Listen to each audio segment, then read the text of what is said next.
Our guest this week on Veterans Chronicles is retired U.S. Air Force Colonel Charles McGee. He is a veteran of World War II, Korea, and Vietnam. He is also a member of the famed Tuskegee Airmen. And Colonel McGee, thank you so much for being with us today. My pleasure, and thank you for the opportunity. Of course. Let's start at the beginning of your story. Where were you born and raised? I was born in Cleveland, Ohio, but left there in third grade time, and my dad's work moved him to Illinois through my first year of high school, then had 2.5 wonderful high school years in Iowa, and then back to Illinois. So I'm a Midwesterner, a Buckeye Midwesterner. Well, I'm from Michigan, so I like the Midwestern part, not so much the Buckeye part. But Oops. But that's fine. What type of work did your father do? He was a minister in the AME church and also a social worker. Okay. And he also served in the war as a chaplain. Now, when you say you moved from Iowa back to Illinois, that was for college, correct? My last less than a half year of high school, then college. Okay. Yes. And University of Illinois. University of Illinois, because state schools were cheaper in those days. That probably still a bit, but I was able to work a year after graduating from high school and have enough money to enter my first year of college. And you joined the ROTC there, is that correct? ROTC was, yes, indeed. Learned to handle a rifle and became a member of Pershing Rifles, so it was good training. Now, at this point, had you had any interest or even experience with flying? I had not. In fact, folks ask me now, how'd you get into flying? I literally have to say I was avoiding the draft. As I say, I learned to handle a rifle in ROTC because I was in school. However, my draft board wasn't pulling my number. And it turns out that when the opportunity for blacks to get into aviation came about, it turns out that the Army had said that they couldn't use any black pilots because they didn't have any black mechanics. So the now called Tuskegee Airmen, mechanics training took place at Chanute Field, Rantoul, Illinois. That's 14 miles from the university. And of course, we in the community heard, oh, there are blacks in training up at Chanute Field. Found out what it was for. I assumed my ROTC instructor said, well, you ought to be a pilot rather than a mechanic. And I went and passed the pilot exams, and sure enough, he was right, because after I got in and got my first flight, I knew I'd made the right decision. But that's why I can say I was avoiding the draft. Well, talk about that excitement. It sounds like there was quite a buzz when you found out the type of opportunity that was available. Well, that's true, because there wasn't a lot of publicity on it. And of course, I can understand the Army wasn't publicizing, because they said it was that first authorization of the squadron, the 99th Pursuit Squadron, they expected it to fail, because they say, hey, we've studied the issue of going back to 1925 studies, and we know it's not going to be successful. But the pressure's on. We'll experiment. The mechanics did well. They expect them to fail. They didn't. And then they said, wow, we need an airfield for the pilot training. Airfields all around the country, but again, because of segregation, they found $4 million to build Tuskegee Army Airfield. So Tuskegee relationship has to do with Tuskegee Institute, which was adjacent to the city of Tuskegee, Alabama. And as they built the airfield about 7 miles northwest of Tuskegee Institute location. Let's back up just a tad and go to December 7th, 1941. That's a memorable day for you for two reasons. Oh my goodness, I It's think it your was birthday. birthday for sure. Yeah, I can't forget that indeed. So it's a memorable day.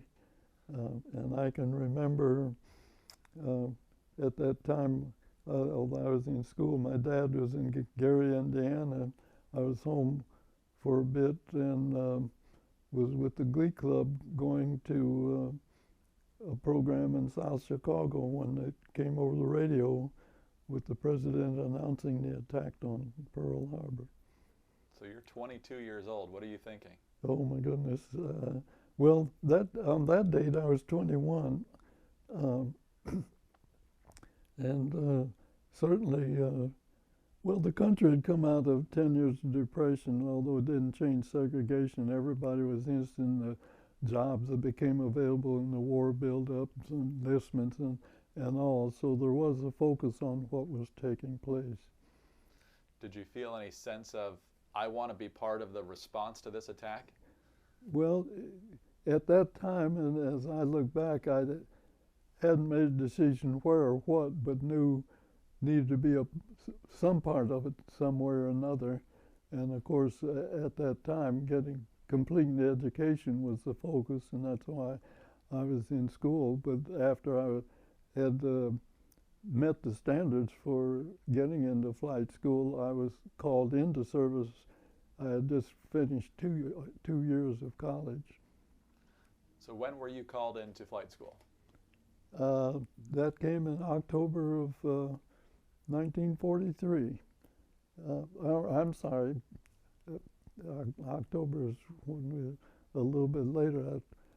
But October of 43, well, no, I graduated from school, from flight training, June of 43.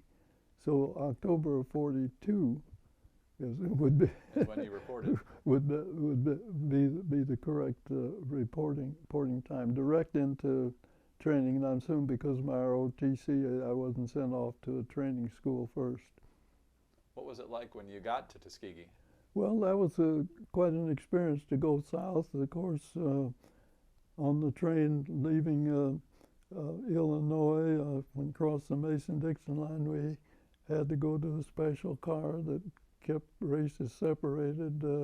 And fortunately, in the training program, we had a number of cadets who were from the South and familiar, and they kept those of us from the North. They let us know where not to go buy gasoline or that type of thing to keep us out of trouble, because it did exist places you just didn't want to go or subject yourself to what might happen if you looked the wrong way or did the wrong thing. So it was quite an experience. How did you deal with that? Well, the focus was on getting those wings, and we'll let that go by. And I was not focusing on just being fully aware and being careful of what you did or how you acted. Of course, my own growing up, I always felt, whatever the circumstance, treat other folks like I wanted to be treated, and that was kind of the direction to go. And of course, the focus on the training, that became important, and the other things were not primary. How focused were you and the other recruits on proving yourself that you could do this? Yeah, well, actually, I don't know that our focus was quite that much. I think the majority of them were for folks who, as a youngster, either had a ride or saw an airplane and wanted to become a pilot. I didn't have that aspiration, but I did want to serve.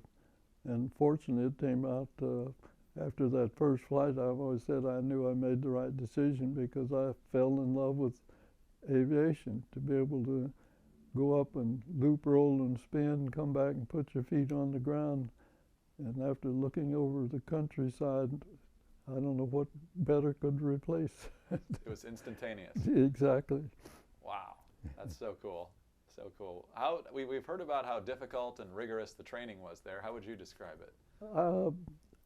And looking back and looking at it, fortunately, they didn't change the standard, and we had excellent training. We had enough folks, and of course, our instructors in the Army training program were, of course, white, but were interested. They weren't there to change segregation, but they were interested in aviation and passing on. And so, under the Southeast Flying Training Command, we had excellent instruction, and the standards weren't changed, and we were able to meet them. So you might say that as you look back on the whole thing, once given the opportunity, we just dispelled the biases and generalization and thought some races thought that because of happenstance of birth, we were less than a full citizen, and those physically qualified but mentally and morally inferior to the white man. We dispelled those things once given the opportunity. Did the white officers treat you well?